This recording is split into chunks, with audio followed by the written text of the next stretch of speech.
Yeah, Will, come check this out.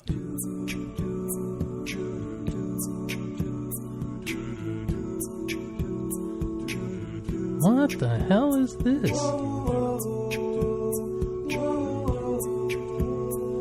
Wait for it. Wait for it.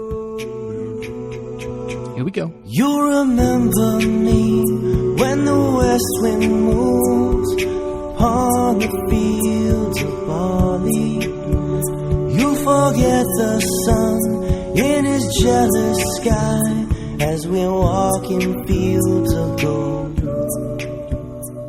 This guy's got some pipes on him. He's got some pipes. I wish I could sing. We used to call him the panty dropper because that's how the rest of us in the group were jealous of the way that he sang. Wow. And so that was our way of just kind of shoving it to him and saying, making him blush a little bit. So you've obviously known Jeff for a little while, right? Yeah, my former college roommate. This guy is into mindfulness? Is that an understatement? I think that's safe to say. That is a recurring theme throughout this episode. What's impressive is that everything we talk about does relate back to mindfulness in a meaningful way that actually enhances the conversation and my understanding of the topics he's talking about. I think this was a really interesting conversation. Another one that was jam-packed with all sorts of different things. I feel like I got a good sense for who Jeff is and what he's about and what's important in his life. Enjoy this conversation with Jeff Sinclair. Hello? Hello? Is anybody out there? Welcome to All the Shit with Tom and Will. Good to see you, man. Yeah, good to see you too, brother. Good to see you too. It's been awesome just chatting with you over the last couple of days, whether it's been about this or just life in general. I'm really grateful that we still have that type of communication. Yes, I'm very grateful, and I've imagined so many things that I wanted to talk to you about over the past week. I listened to every episode of your podcast, and I finished your book too. So holy smokes, man! You're bananas with it. Yeah, but you know what? For one, very impressed with your book. Thank you. Especially at the last conclusion chapter, I was just like, "This is amazing. This is wonderful."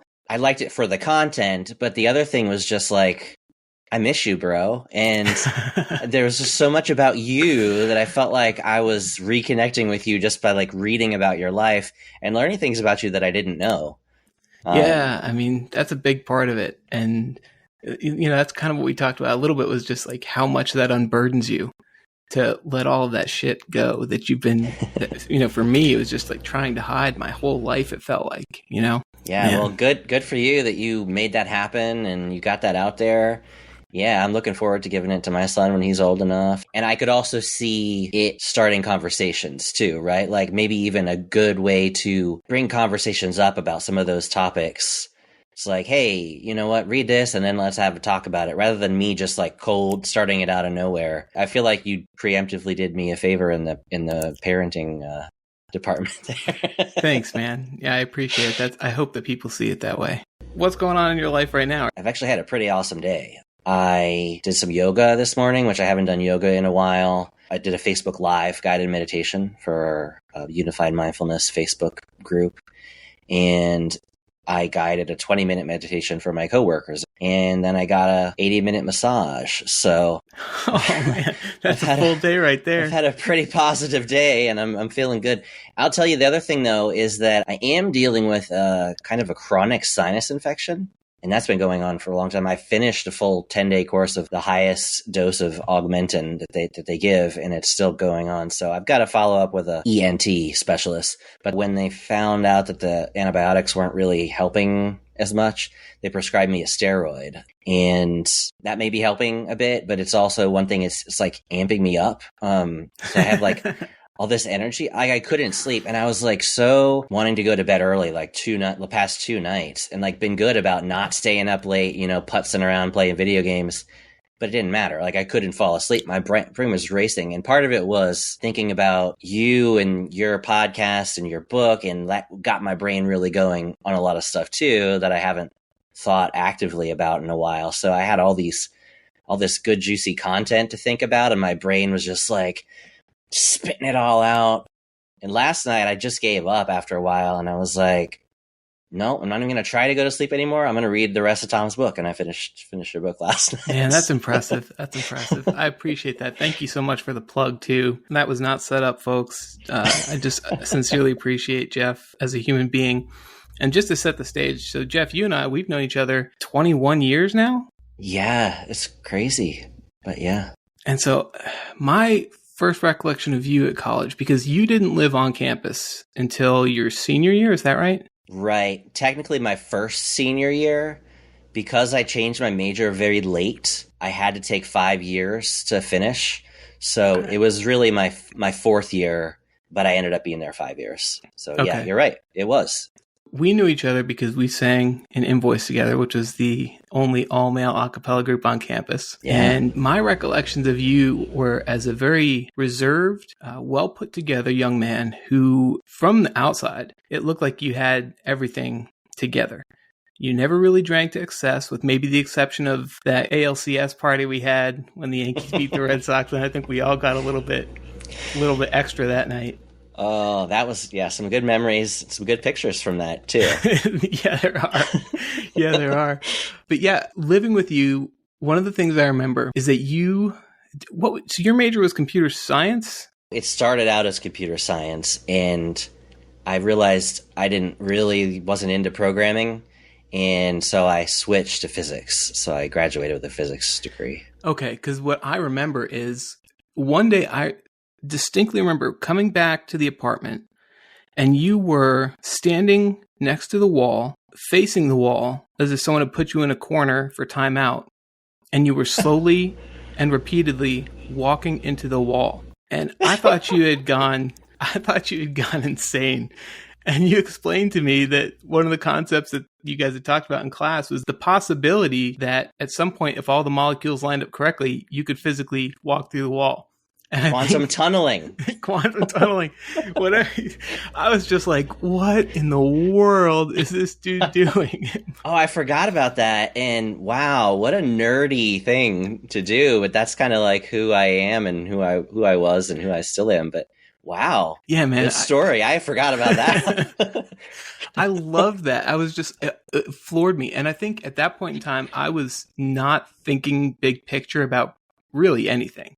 So to have you do something like that and then me be like, I didn't even know that was a thing. And then it's not really, I don't know. The concept is that at the quantum microscopic level, weird stuff like that can happen. And I think what I had just learned was that technically it happens at the microscopic level and it's just as possible at the macroscopic level. But statistically, it's an extremely low probability, so that it actually never really happens. But that the physics of it actually say, and don't quote me on this because I haven't been involved in physics in a long time, but that it's not impossible. We'll say that. So I was testing that theory. I was also a very spiritually curious and kind of mystical person at that time. And so part of me probably also had this almost magical thought, like, if I believe it can happen, it can happen.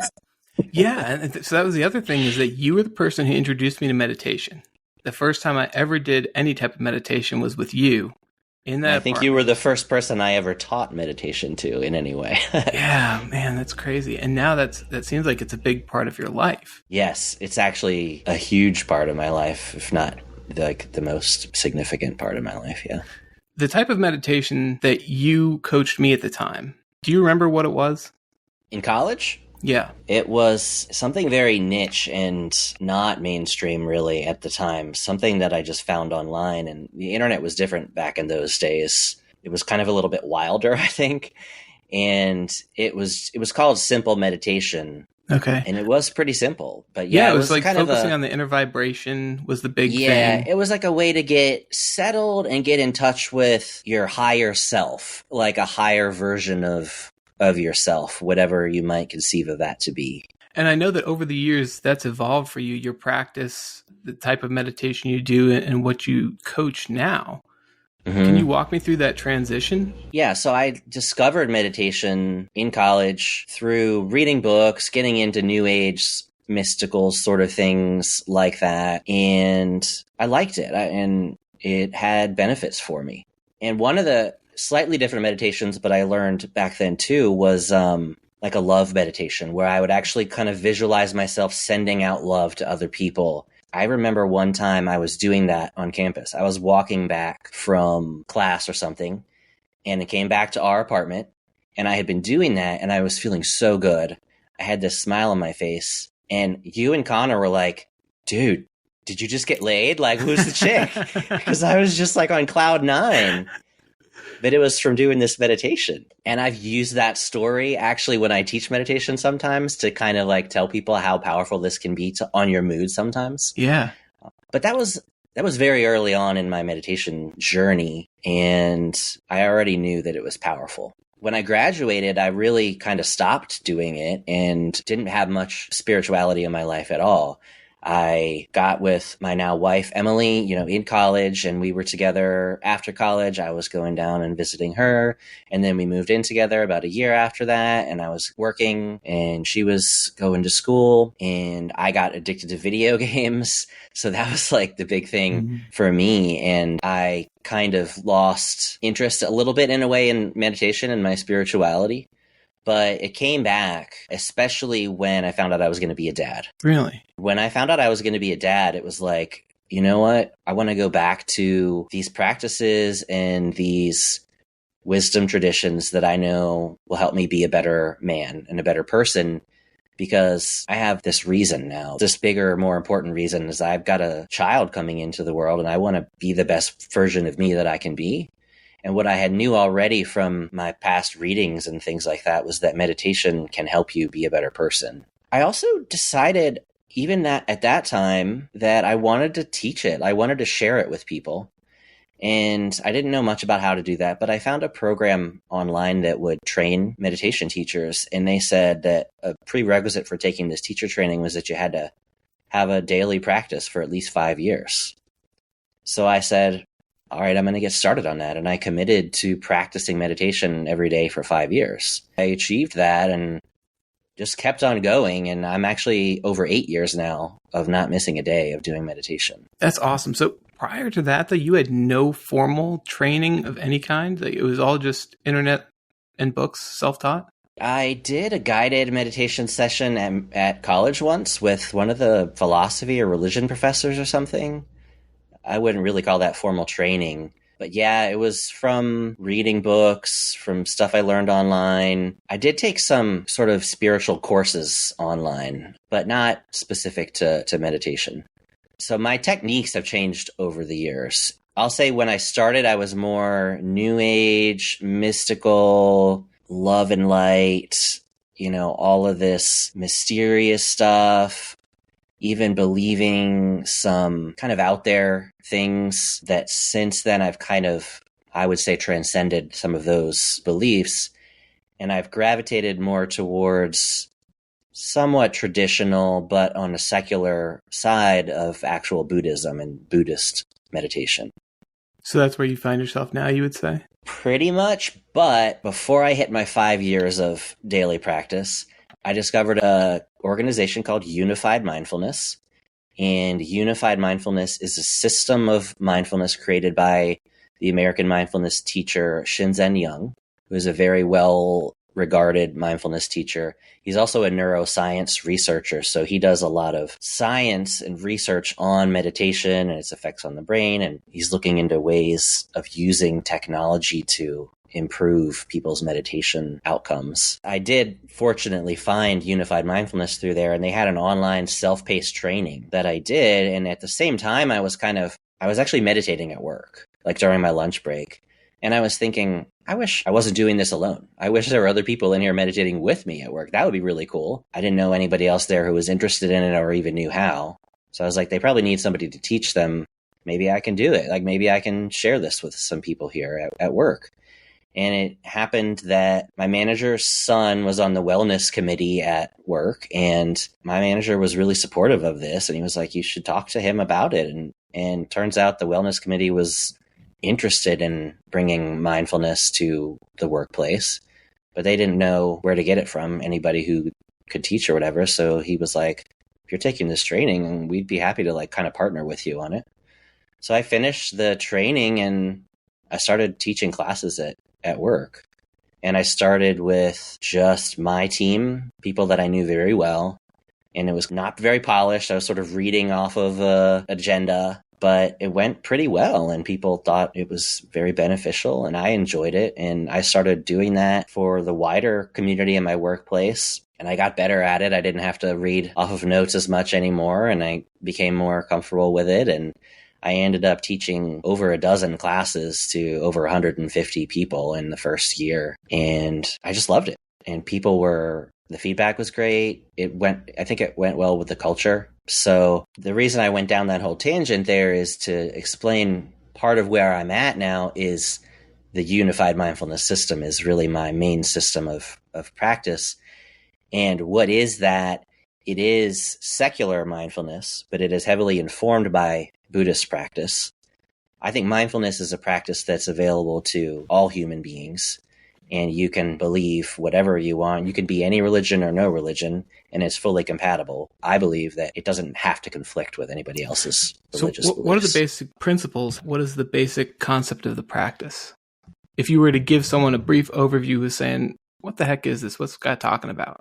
If someone came to you and said, hey, Jeff, I'm interested in increasing the satisfaction of my life. I'm interested in starting a mindfulness practice, but I have no idea where to start. How can I get what you have? Yeah, so first I would define mindfulness. So one of the big parts of the Unified Mindfulness system is it uses very precise terms, and I think that helps make it very clear and easy to understand, because mindfulness is a word that lots of people know, but maybe not everybody actually knows what it really means.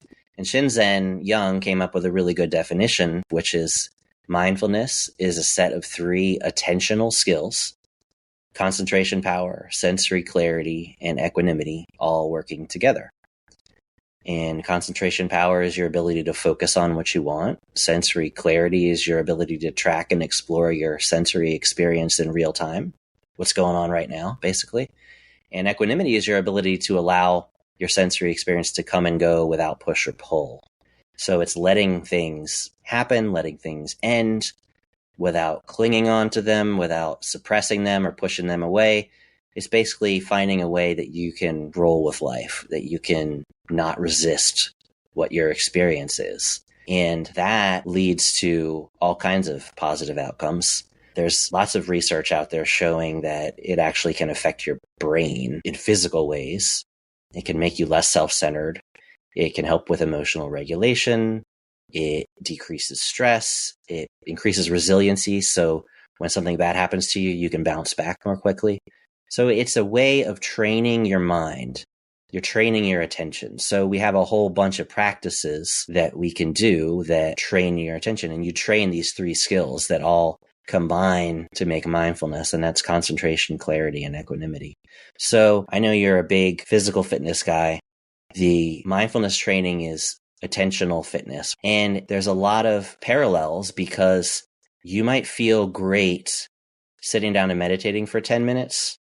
But if that's all you do, you're not going to get that much benefit. Just like you go to the gym once, you get all pumped up, you feel good. But if that's it, you're not going to be increasing your overall level of fitness. Right. With mindfulness, it's an ongoing training, and over time, your mindfulness skills increase. So then, just like strength, you can draw from strength in your daily life. It's easier to bring in those groceries from the trunk of the car. With the mindfulness skills, it becomes an automatic way of how you relate to the world. And it actually can completely change how you relate to your entire life in ways that can be really transformational. It's helped me to learn about myself, to see myself in very different ways, and the world, and just navigate all the challenges of life much more skillfully. Earlier, you said you were addicted to video games. You used the word addicted. So Yeah. We're at the age where I think the first real addictive video game that I remember hearing about was World of Warcraft. Mm-hmm. Right on the nose. That's That was it. huh? That was it. So I started playing World of Warcraft shortly after I graduated college. And Was it out of boredom or just... no, I was always a video game guy. I was interested in video games, and this game was like unlike anything that had ever come out before. It was so immersive.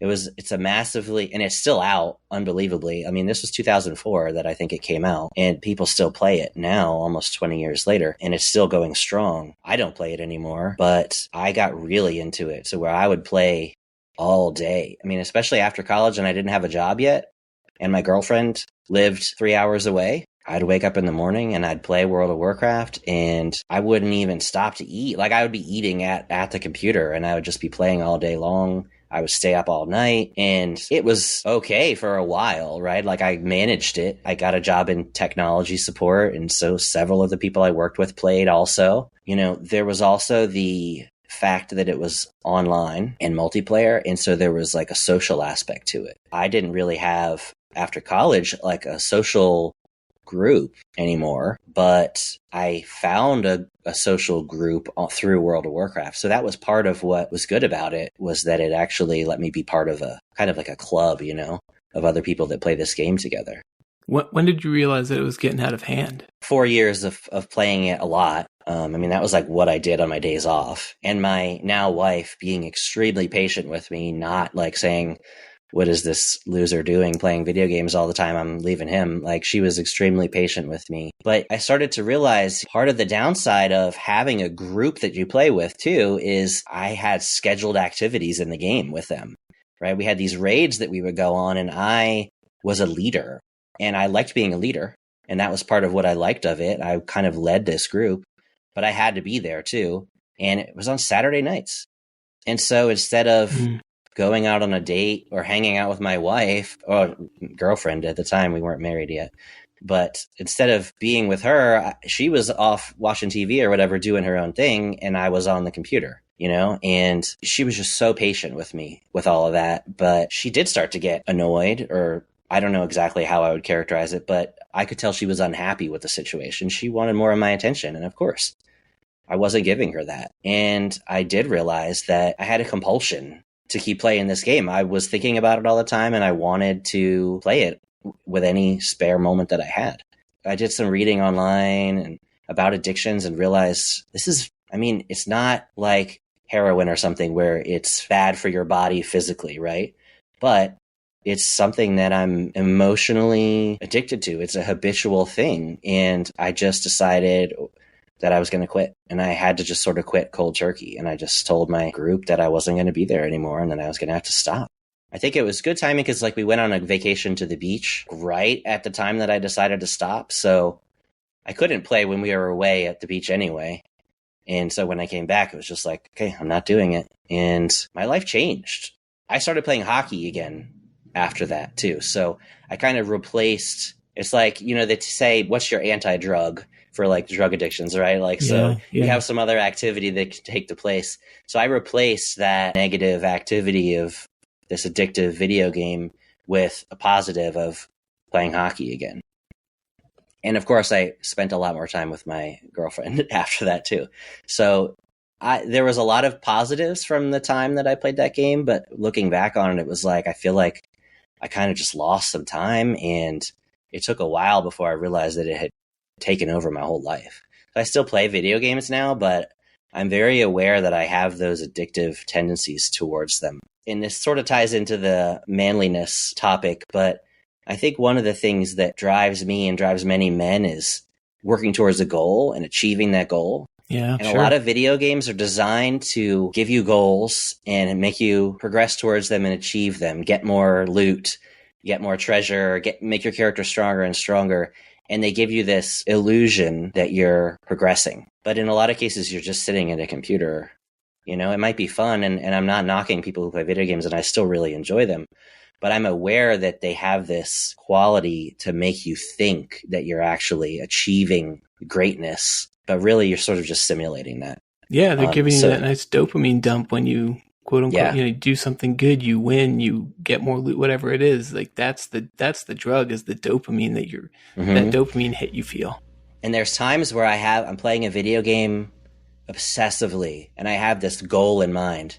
And as soon as I hit that goal, it's like all drive to play that game is gone. And I'm like, okay, I don't need to play this anymore. I'm good. But before that, I was like, every chance I got trying to play, because I was very driven to like achieve this goal.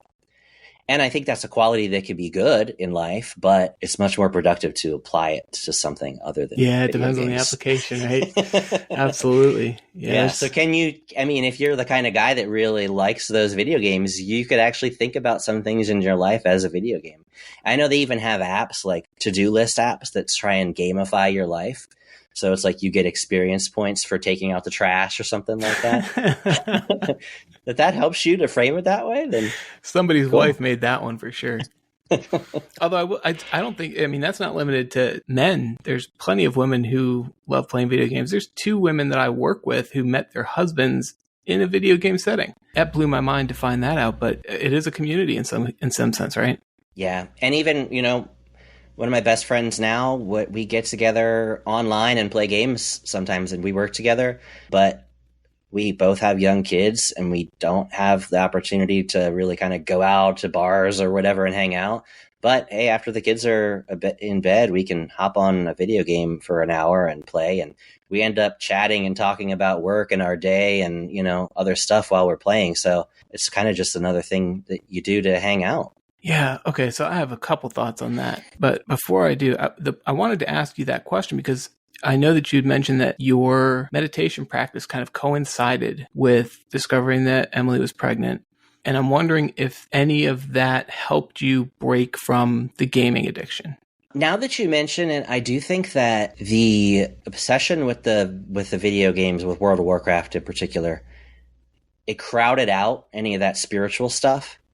And I do think that I started reading again, getting a little bit back into some of that stuff I was into in college, even at that point, even though that was still probably 5 years before Julian was coming along. It was just you had more time back in your day. Yeah, exactly. Because the obsession with the video game was it was like singular focused.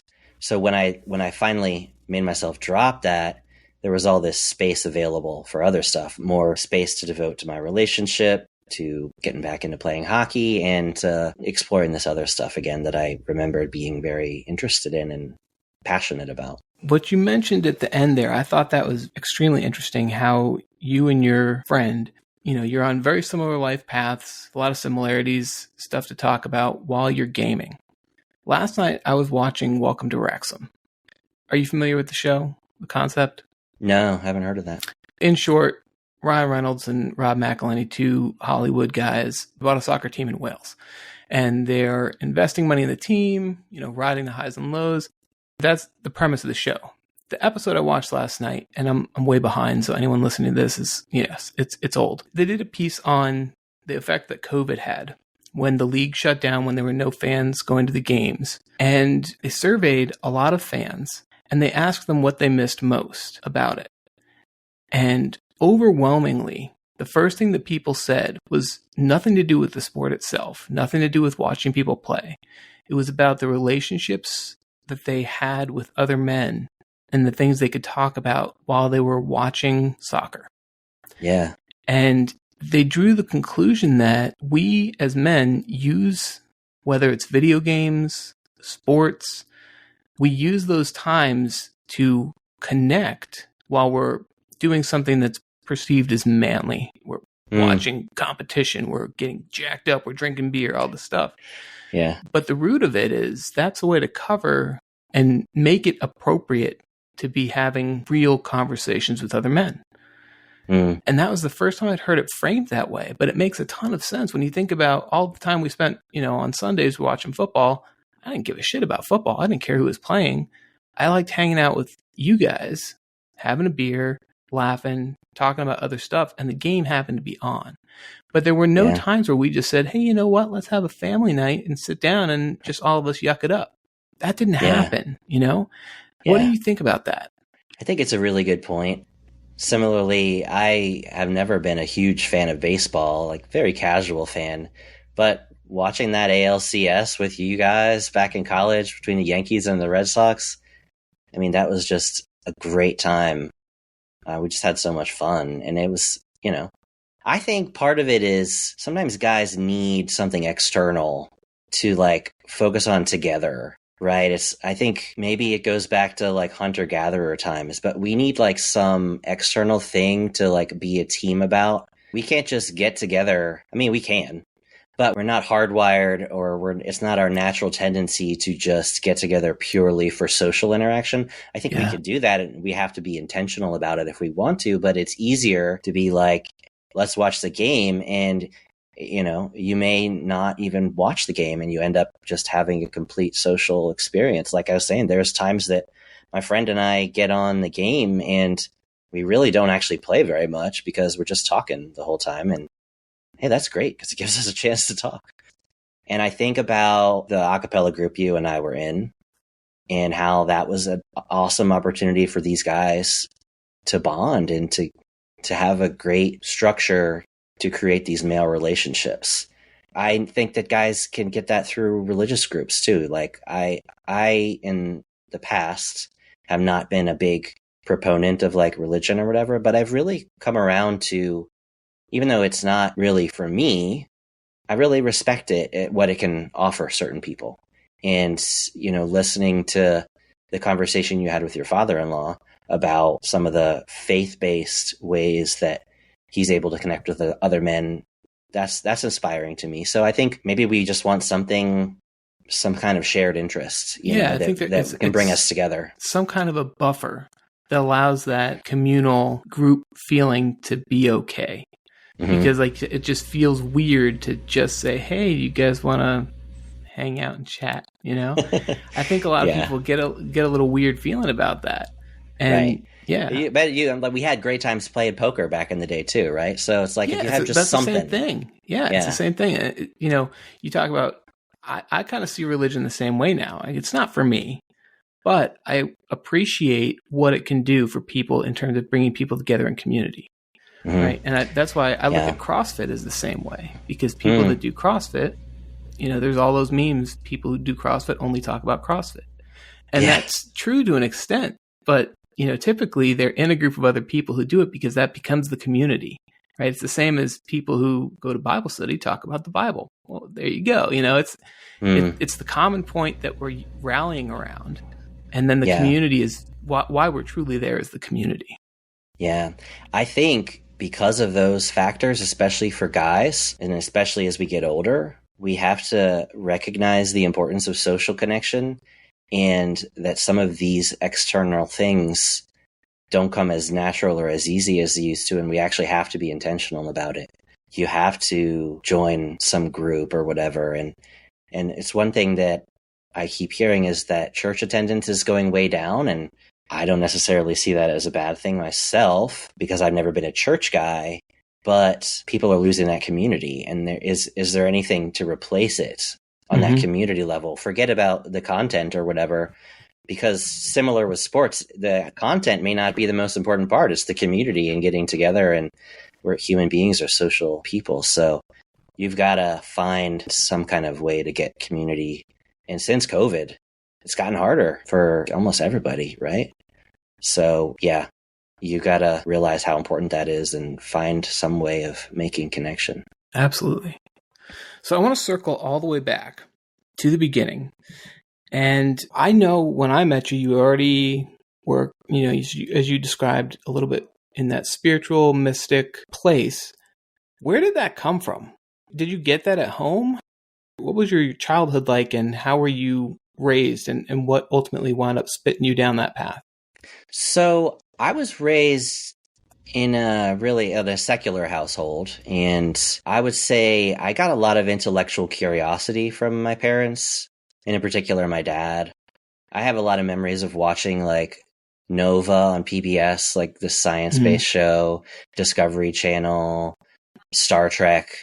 And my dad and I shared a lot of that kind of stuff, and we would have conversations that were pretty deep and, just about science and wanting to figure stuff out. So I think I had a lot of curiosity, but I was a very rational person, right? I was like proven, scientific. I don't believe anything superstitious.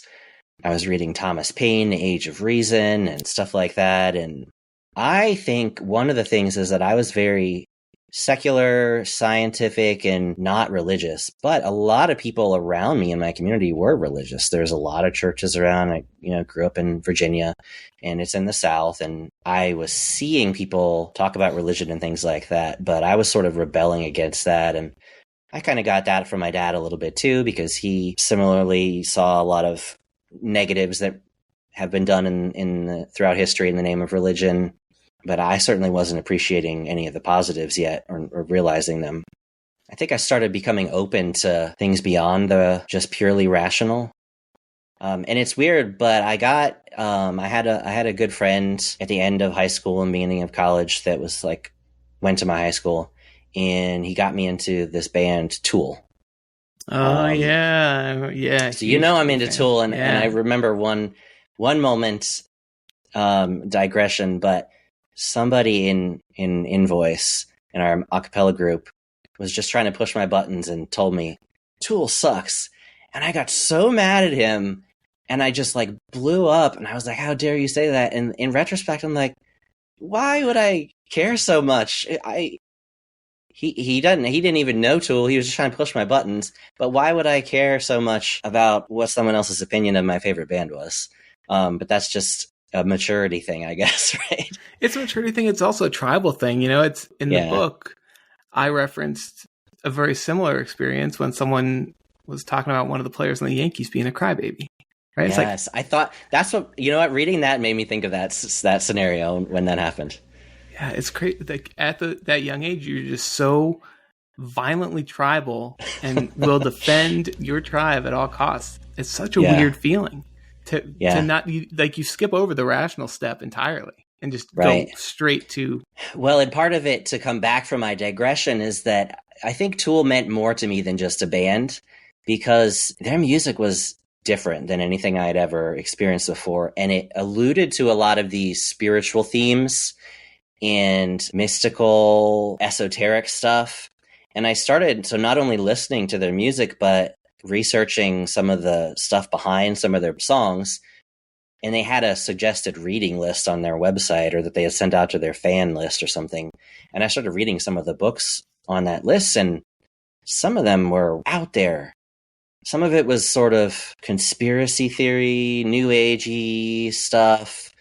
I'll throw one name out there. There's a book called Nothing in This Book is True, but it's exactly how things are. And there was some weird stuff in there about Atlantis and aliens, and just crazy. But what happened is, I didn't necessarily believe all of these things were true, but it had the effect of sort of opening my mind a little bit to be like, maybe there's more to existence than just scientific materialism, just like what I know here on the surface level. Maybe there's something deeper. It pulled me into this whole world of metaphysical and interesting stuff. And that got me down this path of being interested in meditation. I think there was some ascended master who was supposedly another incarnation of God on Earth, who had actually shared this meditation technique. That was the story that I think I heard. Not saying that I believe that now, but that's what I read. I'm also not saying that I don't believe it. So there's a lot of things that I remain agnostic about. And I think that's kind of one of the things that my practice and my time on this earth where it's gotten me, is not being certain of things. Not being certain that things are true, and not being certain that things aren't true. It's kind of like getting comfortable being uncomfortable in uncertainty. Yes, exactly. And that is a theme in Shinzen Young's mindfulness teaching, and some of it too. There's a concept of don't know mind. And as humans, we're really uncomfortable with not knowing, not being familiar, not being oriented. And if we find ourselves disoriented, we have this immediate visceral reaction to orient ourselves. But there's actually a lot of value in recognizing that you don't know and inhabiting that space and not trying to escape it, but just resting in that. And I tried this intentionally once because my work has a new office, like a second location. And I was down there for the first time. And so I was trying to find my way around. And I got very disoriented, and I had no idea where I was or where I needed to go in the building. And I recognized what it actually felt like in my head or whatever in my body to be disoriented and be sort of lost. But I remembered that practice technique of accepting and allowing that don't know, that disorientation, and not trying to get out of it, and instead just accepting it and feeling into it. And man, was that interesting. That was really the first time that had ever happened. And it was this sort of liberating, like, I don't know where I'm going. I don't know where I am. And that's okay. How old were you when that happened to you? The story about the office that I'm just telling? Yes. This was less than a year ago, actually. This was like 6 months ago. Okay.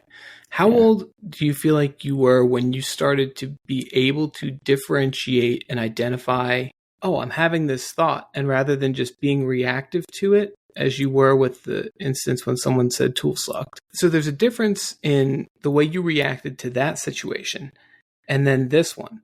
And similarly, in my experience, I know there's a big difference in me from that visceral reaction of instantaneous response to being able to identify and name a feeling, an emotion, and be with it and make a rational decision prior to just jumping in.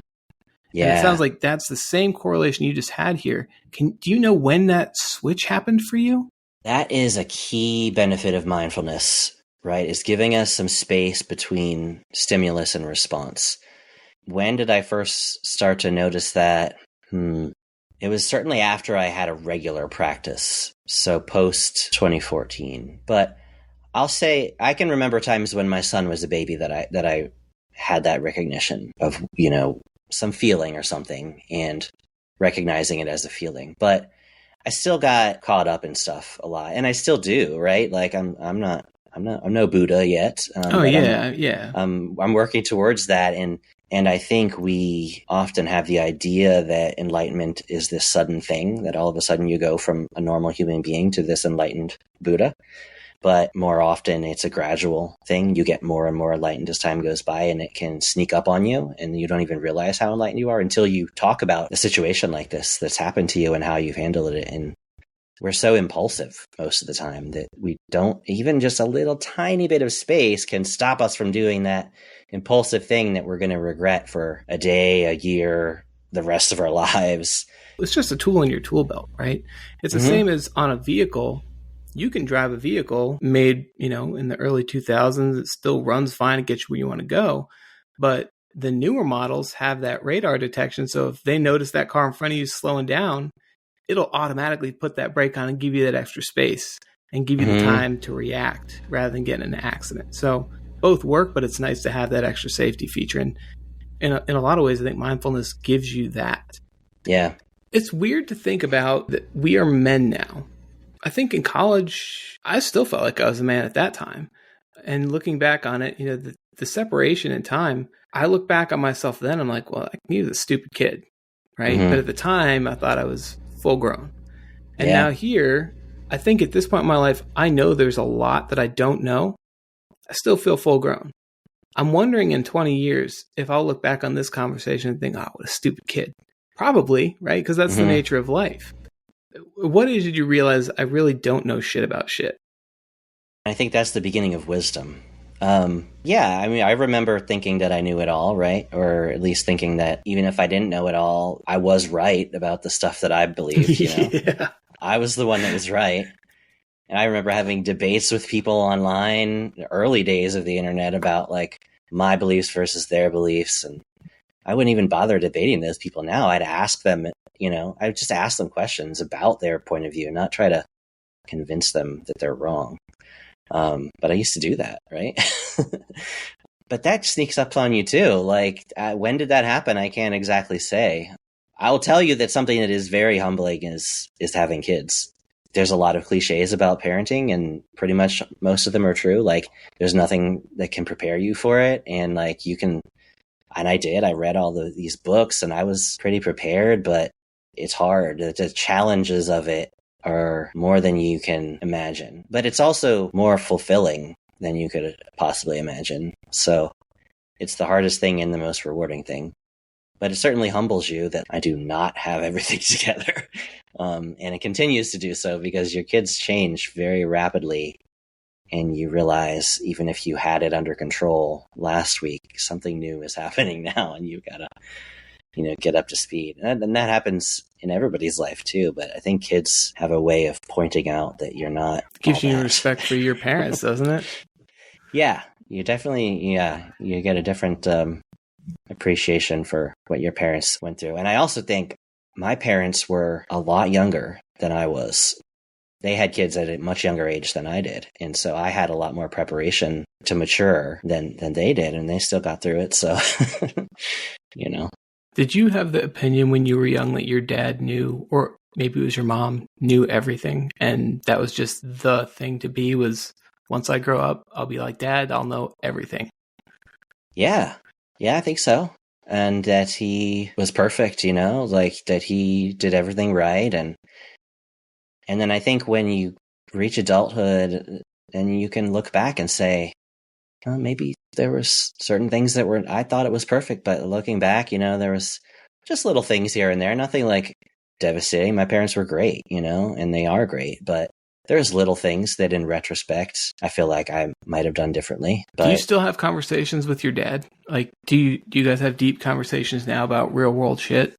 Yeah, not as frequently as we used to, as life's busy, but we certainly do. And my dad meditates, and I actually got him into it.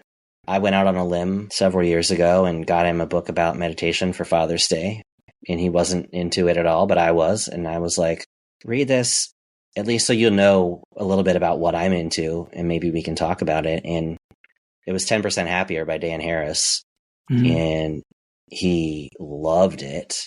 He was so into it, and he started practicing, and he has like a regular practice for years now. And I think it's had a big effect on him. So that was really cool, right? To see that I had a positive effect on my dad. Like, yeah, it's man, that's it's awesome. like going both ways, right? I've gotten so much from him, to see that I was able to kind of give him something that really benefited his life.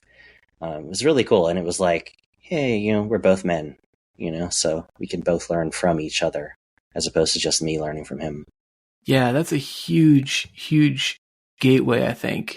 Over the last few years, realizing, and I've known for a while, but really just seeing changes in my dad, in the way that we interact, the conversations we have. And I feel like he is, at this point, he sees me as a peer and a friend. And I love that, because for the entirety of my life leading up to it, he was just my dad, and he was the gold standard that I tried to live up to and constantly felt like I was falling short of, though he never would say such a thing.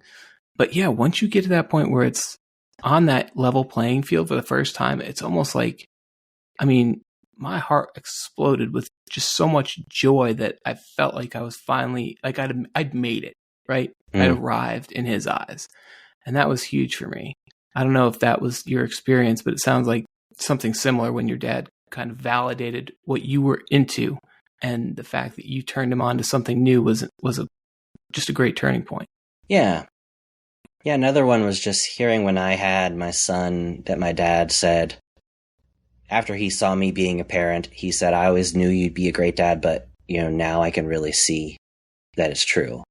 And that was one of the compliments that's been most meaningful to me, I think, that I've ever gotten from him. Was your dad big on words of affirmation, or how did he show affection to you when you were a kid? Yeah, I guess so. I think he always said, he always praised me and things like that. I think we did stuff together, like we played catch, and, we went out hiking and sports. And I think until I got old enough that I decided it was too awkward to hug my dad, my dad would definitely hug me. And once I outgrew that phase where it was awkward, then we started hugging again, so there was, that too. So yeah, I think he was maybe more successful at showing affection than a lot of traditional fathers maybe are for people. Yeah, I think you've carried that on to your son, right? I hope so. Yeah. I definitely am very affectionate with both my kids. Well, it's something that I was thinking about with this coming up, about kind of what it is to be a man. And one of my favorite books that I've reread multiple times about masculinity is The Way of the Superior Man by David Deida. Have you heard of that? You recommended it to me, yeah. Oh, okay. Yep. One of the things that he talks about is there's kind of been to date in our culture like 3 stages of masculinity. There's like the first stage, which is just the traditional, meathead, like macho, not showing my feelings. I'm never going to cry. Kind of what we think of as like the old timey dads, right? Mm-hmm.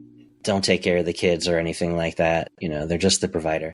And then there was a second wave, which came about in like the 60s, which is like men got in touch with their feelings, right? And men got in touch with their feminine side and could be really touchy-feely and things like that. And I feel like growing up, I actually got a lot of those messages that was the way to be, like that girls wanted the sensitive guy, Mm-hmm. right? Mm-hmm. And so, yeah, I had some of those pressures to be like this traditional male, but I felt like I was sensitive enough to pick out the other messages that were like, no, you want to be able to express your feelings and be in touch with your feminine side and stuff. But I think then that can go almost too far to where you actually lose touch with your masculine side. And so the third stage is bringing back online the masculine stage, but integrating the feminine and the masculine. Mm-hmm. And so I have always tried to be that integrated man especially with my son, to show him that it is okay to have feelings. It's okay to share your feelings. It's okay to express affection, but also some of the more masculine stuff, like going outside your comfort zone and trying to do new things and taking risks, not be afraid to get your knees scraped up. Yeah. And like, I'll sometimes play a little rough with my kids. And sometimes Emily will be like, that's too rough. You're like, you're spinning her too fast in that chair, or you're tossing him too high. But, that's part of what I think dads are there for. And there's a lot of benefit for the kids to get a little bit of that and push them a little bit beyond their comfort zone. And they actually love it, So I remember growing up, some of my uncles, like my mom's brothers, would play kind of rough with us. I'd ride on my uncle's shoulders and stuff like that. And, those are really good memories that I have. Yeah. I remember distinctly one morning when I was 10, getting up, going down and sitting at the breakfast table. My dad was sitting there. And I think I grabbed the front page of the newspaper and started reading it at 10 years old. And I never did that, right? I always grabbed the comics if I grabbed anything, or the sports page to check the box scores. And he looks at me and he goes, "What are you doing?" And I looked at him and I said, "I'm feeling very grown up today." And he just broke out laughing so hard. And I was devastated. I was like, oh, I said the stupidest thing. My dad thinks I'm an idiot. But, now thinking back on it, he probably was, I'm sure it was the joy that you get in seeing something happen. And it's spontaneous laughter, not because it's amusing. I mean, it was certainly amusing, but laughing out of joy of seeing someone grow into something else. Mm-hmm. I think as a parent, that's got to be extremely powerful. Like, it's powerful to see that, in a coaching practice, when you see someone grasp a concept that you've been sharing with them and they start to take off on their own. That's so rewarding. I can only imagine that the amount of joy that he got from that, just seeing me trying to emulate him, is probably what inspired that. But it was hard for you to understand why, right? And you probably had this like self-conscious, like, why is he laughing at me, right? Right, yeah. I had a similar thing happen that I was trying to explain to my son, and I still don't even really know how to explain it. But we were at an all-inclusive resort on vacation, and my son, he's 8 now, and he was with my mother-in-law, and she was going to the pool, in the swim-up bar to get him a drink. She was going to get him a virgin, like, strawberry daiquiri. And as she's going up to the bar, he yells out to her, like, across the pool, "Grandma, make sure it's the one without alcohol. Make sure no alcohol." And all the adults at the bar just start laughing because, I mean, that's cute, right? Yeah. She's not going to get him alcohol. He's 8 years old. So they just thought it was funny. And I guess just like that he's even aware of alcohol, right? Like there's sort of a precociousness there. I can't even explain what's funny about that, actually, but it's sort of just cute. But he came to me. I was like, those people are so mean. They were laughing at me for that. And I was like, oh, dude, they're not laughing at you. Like, it's okay. Yeah, it's so hard to grasp as a kid. And I think those moments stick with you, right? Like clearly that moment has stuck with me. And I think it probably did shape how I behaved moving forward. I was aware of the risk that I was going to be laughed at for something that I thought was, oh, I'm grown up. I'm becoming a man. And it's like, no, bro, you're 10 years old. Good for you for reading the paper if you really want to, but no one expects you to. It's one of those things, right? Mm-hmm. And that is so scary for some reason when you're growing up, of getting laughed at, of being made fun of, and it stops you sometimes from doing some of the stuff that could be really valuable and really, help you grow. It's like one of those fears that you have to get over. And even just today, honestly, before I came here talking to you, I was talking to somebody and I told her about some experience I had, and she was like, it's really brave of you to be just like sharing about an experience like that. I'm so closed up, and I would be so afraid that people would think I was weird. I would never share that. And I was like, oh, that doesn't even occur to me anymore. I guess I know that I'm weird, and I don't mind that people know that I'm weird. So if I'm going to share something that makes me sound weird, I think that's more common than we think, man. Like, I think there's a lot of people that still have that, because similarly, like, sometimes some of the stupid stuff I say, people look at me like, I can't believe you just said that. And to me, it's just, if it's out there and it's known, it can't hurt me. And those really people are weird in other ways too, exactly. Right? Everybody's got something weird about them. Yes. So, we're much more similar than we are different. So how do you then, what got you to that point of feeling confident enough in who you were, or just not giving a shit anymore what other people thought? How did you get to that point for people that are still our age and are still struggling with that? Do you have any thoughts on that? I think it's one of those things. It's like sort of like exposure therapy to something that you're scared of. You gotta, if you're scared of spiders, you look at pictures of spiders until you're not scared of them anymore. Like, you have to be brave to face your fears and to see that it becomes okay, I think. And you have to practice. Like, one of the things that helped me with my mindfulness coaching and getting up in front of people and teaching a class, which doesn't bother me at all anymore. I was part of the Toastmasters club at my work, which is like a public speaking club, and they teach you they give you a chance to practice and get feedback on public speaking, and it's uncomfortable, but eventually you get over that discomfort. So I might get up in front of people and be nervous, but I can be nervous and still do what I need to do. And that nervousness goes away. Yeah, I think collectively it seems like we are getting less able to do that. In a society where we have so much and, there's abundance of whatever we want, the idea of being uncomfortable is foreign, whereas it used to be common, right? Uncomfortable is the normal state of being. And sometimes I get to feel good if I find something to eat or something goes well. We've gotten so uncomfortable being uncomfortable or being bored. Both of those things contribute, I think, to just a softening of the fabric of society in general. And people are much more easily triggered by something that offends them because all of a sudden they're uncomfortable. That's really what it is the discomfort with it and not knowing how to handle that or where to put it. Yeah. I think that's one of the reasons why mindfulness is so important to our society at large, is that it gives people a way to be okay being uncomfortable. Also being okay being bored, because we've gotten to the point where we're not comfortable even doing nothing for 5 minutes while we wait at the doctor's office, wait in line for groceries. We're still trying to look at our social media or whatever during that time. And it's part of that, like you're saying, boredom is uncomfortable.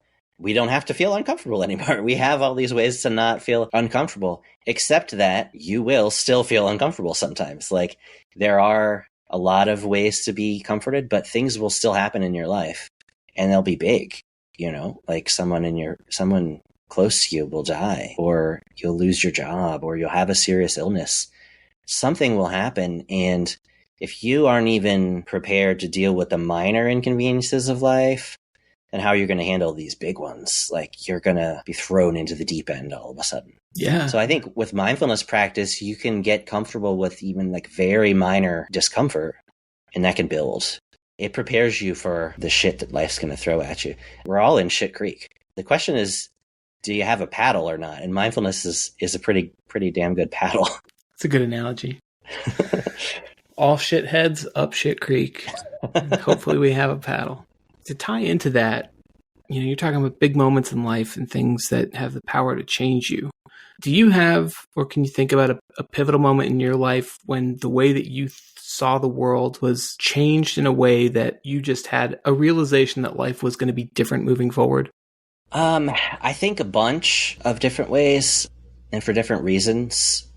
As you said, when you met me, I was kind of reserved. I was really shy and I think probably socially anxious. And one of those big moments actually was when I tried out for Invoice and I got accepted to Invoice, the a cappella group that we were in. I had the courage to try out, right? Because I was opening myself up to failure. I could have been rejected, but I got accepted. So I felt good about myself, but also I became part of this group of guys that became just a huge part of my college experience and getting to know you. I mean, that's how I met you. Mm-hmm. And moving on campus was a big moment. And you were part of that too, because you were my first roommate, one of my first roommates. Kind of helped me have the possibility of moving on campus when I had spent my previous 3 years commuting. So just things like that. And so I think in college, becoming part of a community, having like an actual friend group where I felt like I belonged, that was a pivotal moment in my life where things changed because I felt a little bit like I belonged. But then, so once talking about after college, I feel like for me, that's when most of my major transformations happened. And it was either through major failures, like starting a company and that bombing, getting married, obviously a huge one. I think those are incredibly pivotal moments. The times when you find your people and it gives you a chance to really lock in and have the comfort and I don't want to say safety, but it is almost a safety, right? It's the confidence that if I explore a little bit more of who I am and reveal a little bit more about me, I don't fear that I'm going to be excommunicated from this group. Confidence to actually be yourself. That is huge. That is really hard to achieve and find, I think. And I think in high school and younger, kids are too concerned with their own selves to be kind enough to other kids to let them do that. So like everybody's got their, like your book says, everybody's got their armor up.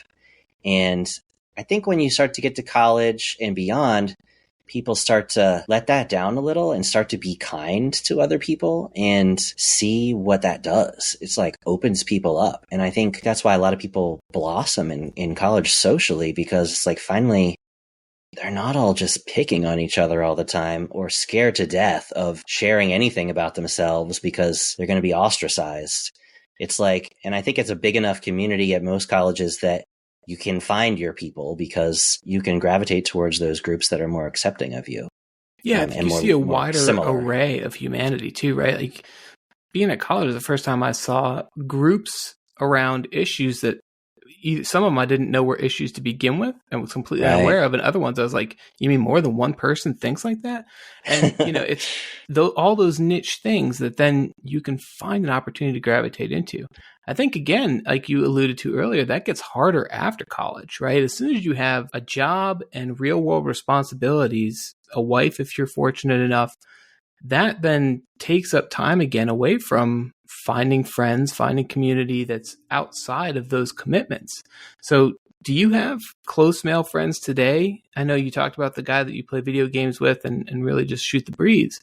Do you have people in your life that you feel like you can tell the deep, dark, shameful, depressing, really just empty your cup when you've got that full cup and it's about to run over with emotion? Do you have people in your life that you feel like you can put that on? Very few. I do have a few, but I've got one guy for absolute sure who lives across the country, but we still talk. And he surprised me by coming out here for my 40th birthday last year. And yeah, this guy at work, we clicked. We got a lot in common. And yeah, I've been able to share some stuff with him. And then you, yeah, I think you're one of them because I've talked to some of that stuff about you, and I feel like I can, or not about you, to you. And I feel like I can, even though we haven't kept in touch a lot since college. When we've gotten back together, I just still felt that there was that openness and that acceptance and that like connection. The biggest moment, of a shattering worldview is that we had our first son, and 3 years after that, we were going to have our second son, and my second son was born very early. So my wife had preeclampsia, and they had to deliver my son at only 25 weeks gestation. Normal gestational period is 40 weeks, so that was 15 weeks early. And my wife's life was on the line. There was no choice. And he survived the birth, and he lived in the NICU for about a month, and he got an infection and he died. So, my son Avery, he passed away in 2018, and he had only lived in the hospital, right? And we had only seen him in the hospital, and I didn't even get a chance to hold him in life because he was always on a ventilator or something. Emily got to hold him once. And that, losing a child, I feel like until that moment, even though I had had challenges in life, I had lived a really charmed life. Like, I was just lucky, and I had not really suffered much at all. I mean, I had depression in college. I had stressful times, got bullied a little bit in school, but to know that kind of suffering, I hadn't really. And a lot of people get into meditation because they're suffering, and it helps with suffering. And that's not why I got into it. I was interested in deep stuff and like learning about consciousness and bettering myself. But thank God that I got into it, because when I really suffered from losing a child, my mindfulness practice was there for me and helped me get through that. But the reason that I thought to bring that up in the context of what we were just talking about and you is that you were one of the very few people that I called up and said, hey, this happened to me, and here's how I'm feeling about it. And you and I had not been keeping up too much over the years, but I think I even had a therapist that said, is there somebody? Like, we didn't really want to post about it on social media and get all this attention, but I needed an outlet. I needed to talk about this with somebody, and you were really there for me. So, yeah, I really appreciate that. So that's like kind of both of those things, like who my close male friends are and a pivotal moment. So I've certainly learned how to go through some suffering, and I feel like you're a different person when something like that happens to you and you live in a different world. There are more people living in that world with you than you realize, because people don't often talk about this. Yeah. It's hard. And it's just like even a simple question that someone could ask me when we first meet. How many kids do you have? That becomes a complicated answer. Do I say I have 2 kids and not mention him? That doesn't feel good, because he's one of my children, he lived, his life matters. But do I want to get into that heavy of a topic with somebody that I just met? Right. I'll often, I'll do it different ways, right? I might say, I usually am open with it, right? I'm more of a wear your heart on your sleeve kind of guy. And I want him to be acknowledged. So I'll just say, I got 2 kids at home and 1 that passed away. Or if I don't want to get into it, 2 kids at home. That's a way of saying that. That's not saying that I only have 2 kids, but I have 2 kids that are at home with me right now. And if they want to inquire into it more, yeah, I'll get into it. But I've connected with even the guy who sold me my car, He asked me that question, and I told him. And he shared with me a very similar story, that he had a very devastating loss. And you can intellectually understand mortality and impermanence, but when it really hits you in life, it changes your perspective. I've shared some things with you as well in that same vein. And I think just having the outlet for it is such a relief, to have someone that you feel you can talk to. And it doesn't make the pain better, but sharing it somehow makes it easier to carry. And it just gives you an opportunity to talk out loud through what you're feeling. And I think the biggest thing is it really allows you to process it yourself in a way that you can't if it just stays in your head. Does that make sense? It's kind of like talking through a lot of problems. If you're just talking out loud, and I think this is a problem that men run into a lot when your wife or your girlfriend is telling you her problems, our minds are spinning on how do I fix it and thinking about that. They don't necessarily need that. them telling us about their problems is them walking themselves through it and mostly fixing it themselves by the time they get done. And we miss They want that. someone to be there to like understand their feelings. Yeah. And I don't think And we we need realize that that we too. need that, right? Until Yeah. a situation like this, and it's like, oh shit, that is exactly what's happening. Yeah. And that is one of those situations where you can't fix it. There's no fixing it, Right. right? So that can make it very hard for especially a masculine guy who always wants to fix the problems, right? You can't fix it. So you have to learn another way of being. And unfortunately, the way a lot of people deal with not knowing how to support someone who's been through a loss is they don't talk about it. They avoid the person because they don't know what to say. And unfortunately, that's like the worst thing that you could actually do. Like that person does not want to feel isolated. Almost anything you could do would be better than not saying anything. When someone has lost someone, you can't remind them. They didn't forget. Right? Like so, Right. And even though I've lost a child, I still sometimes fall into that. Like I know someone who lost her husband and I'm like, oh, I shouldn't mention her husband. Wait a minute. Do you think she forgot that her husband died? And I'm going to remind her? No. Like being there for people is important in whatever way you can. And I hope that when in the future, I know people around me will lose people because people die. And I hope I am better prepared to support them through their grief because I've been through it. And because I've used my mindfulness practice to help me get through it, I hope that I'm prepared to help people that might be interested in learning how mindfulness can help them work through those feelings. When something like this happens to you, the phrase everything happens for a reason is not something you want to hear because there's no good reason for a baby to die, right? It's not some greater purpose or whatever, but we do make meaning. I hope that one of the things that I got out of this is now I have an experience of this grief and this suffering, and I can connect with other people on that level. And it's not that I wouldn't go back in time and change it if I could and have him live, but it's something that I can say is a positive that I was able to pull out of the suffering and the tragedy. I mean, that's incredibly important to remember. And I know that in the book, I talk about finding the good in any bad situation. But in that, I was not considering the thought of losing someone close to you or losing a child. But to hear you frame it that way, you're exactly right. Every situation you can find something good in. And as horrible as that experience is, the fact that you're able to look at it and say, hey, the good in this is that it gives me empathy for someone going through something like this in the future, and I can be an asset and a resource to them. To Right. put that spin on it, man, that's unbelievable. And thank you for sharing that, because I would not have thought of that without you saying it. So I think that's critically important for anybody who's going through that to not immediately, but as you have time to process and unpack it, look for something you can take from it to give, because that extends the legacy of the person you lost as well. Yeah, I would never say that to someone right after that happened, like, look at the good of this. No way.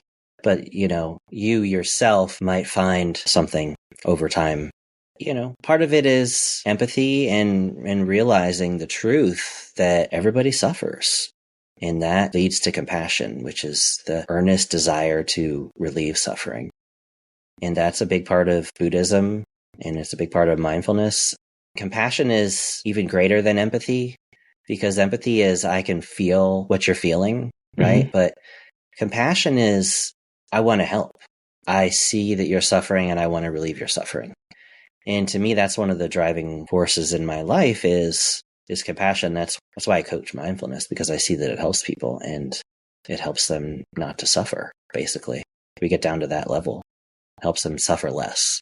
And to me, that's one of the highest purposes that you could have. Yeah, I mean, that's one of the questions I had for you that I love to talk about with every guy is understanding what makes them tick, what gets them out of bed in the morning. And that's revolves around mission and purpose. And your mission and purpose absolutely can be your family. If it's your job, it's your job. But for me, a mission and purpose requires that I'm giving something of myself that is not directly related to helping me personally.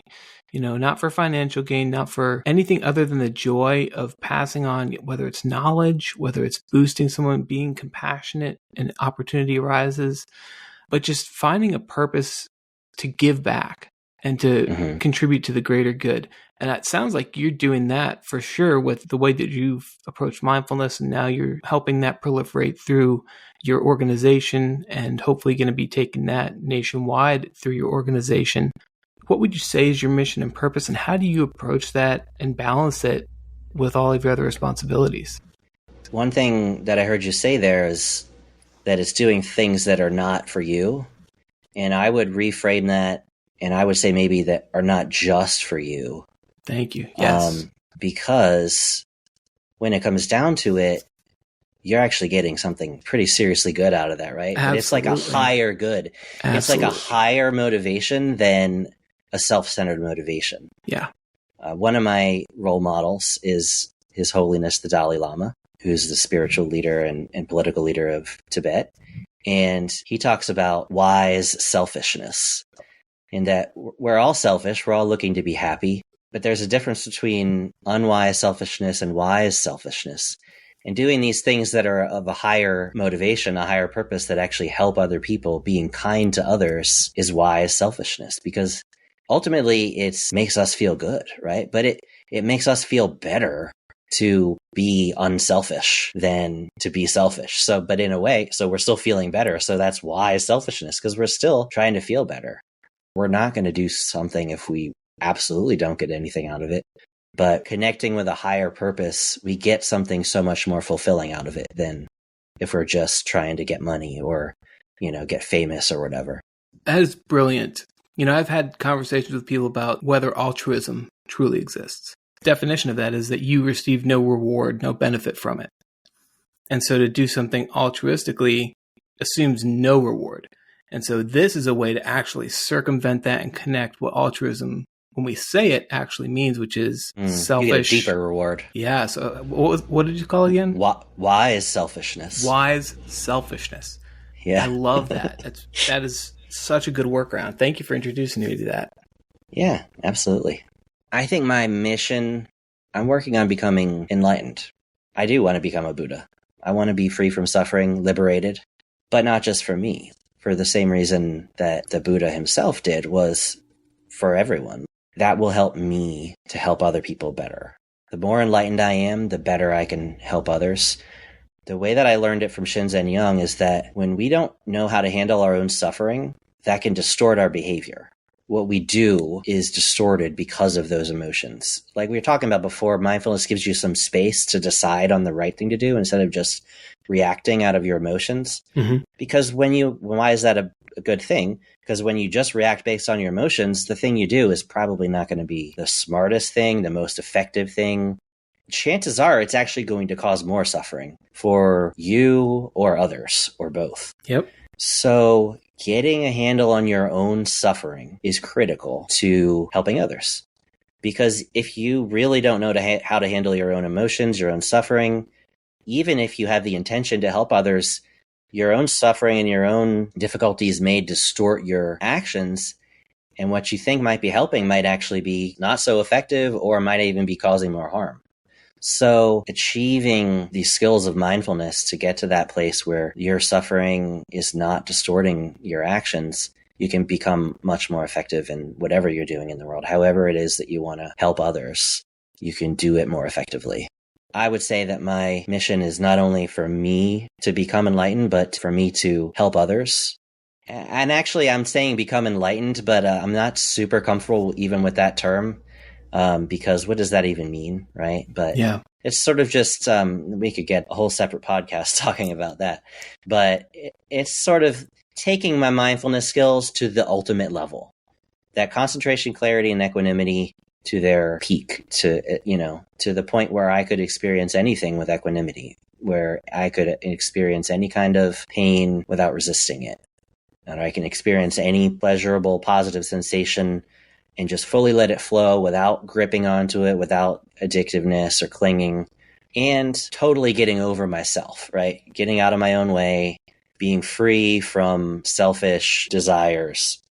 That's a pretty lofty mission, but it's something that's a North Star. But it also ties into teaching others, coaching mindfulness, and helping others learn to just have happier lives.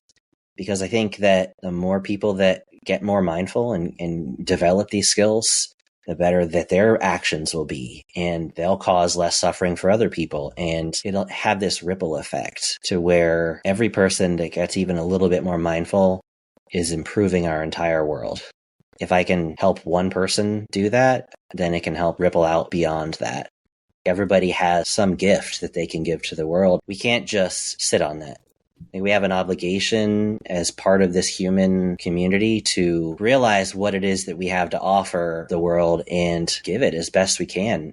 And I want to live in a way that to become an admirable human being that's loved in life and missed in death. That's a lofty aspiration for sure. And I think if I had heard you say that your goal was to become enlightened in college, I probably would have laughed at you. But the maturity that comes with time, I am on the same wavelength as you. And that is something I aspire to as well. Though our practices are different, the goal is the same. And I'm really excited to continue to grow with you and watch you grow in this. And hopefully that's something that we can continue to talk about as we go forward with our relationship as well. It's got to happen, man. We got to make it happen. Yep. And that's it, right? We have to make that concerted effort. Like you said, it's a lot harder. You have to be very deliberate about it, maintaining relationships, maintaining connections. But at the end of the day, that's what it's about, is being able to forge those relationships, have someone that you can reach out to and talk to about things that previously someone might have thought was ridiculous. And some people out there are probably thinking, oh man, if I said it to my friend, it'd laugh their ass off and laugh me out of the room. But it's one of those things that over the course of this conversation, in the context that we are talking, it gives you the confidence to say things that it's like, I'm going to put it out there and see what comes back. I'm going to take that risk and say what's on my mind, what's on my heart, and see what comes back. And those are the risks that are worth taking because it leads to connections like we have here, connections that, building those relationships where you can tell me about the shit that's going on in your life and I can share with you what's going on in my life and not feel like we're going to be laughed at or not taken seriously or anything that's emasculating in any way. It's reaffirming your masculinity to be able to be confident in that and the friendships that we're forming. So, and I just thank you so much for sharing all of that. One of the things about my wife, one of the reasons why I've married her and I love her is I love who I am when I'm with her. She brings out the best in me. And I feel the same way about a good friend. And I would consider you that. You've always helped to bring out the best in me. And we need that, right? Because that's one of the ways that we can support each other. And especially as men too, because men don't typically have as many close friends or friends at all. And who's there to help bring the best of them out? So we have to do it intentionally. So I really love what you and Will are doing with this project of intentionally doing that. It's awesome. Thanks, man. Yeah, it's definitely a two-way street. You make me a better person every time I talk to you. I take something away from it. And that's the value that is just waiting for anyone who's willing to open up and have a conversation and start forging relationships with intentionality. There's a whole nother dimension there that will help you on that path to enlightenment, Well, man, I do want to wrap this up, but the last question I do have to ask you, because this is one that is at the root of the book. And I think it's incredibly valuable. Mm-hmm. If you could go back and talk to yourself in high school, knowing what you know now, what advice would you give? Take the risks. And I don't mean do the stuff that's dangerous, but I mean do the things that take you outside your comfort zone and keep pushing that envelope. The thing that gives me life and wakes up the man inside me is living on that edge, always trying to find that edge and push it. And I don't always do it. And it's easy not to. It's easy to stay in that comfort zone. But when I think back on the best times and the times that made the most impact to me, it was when I did something a little bit outside the comfort zone. You miss 100% of the shots you don't take, right? Wayne Gretzky.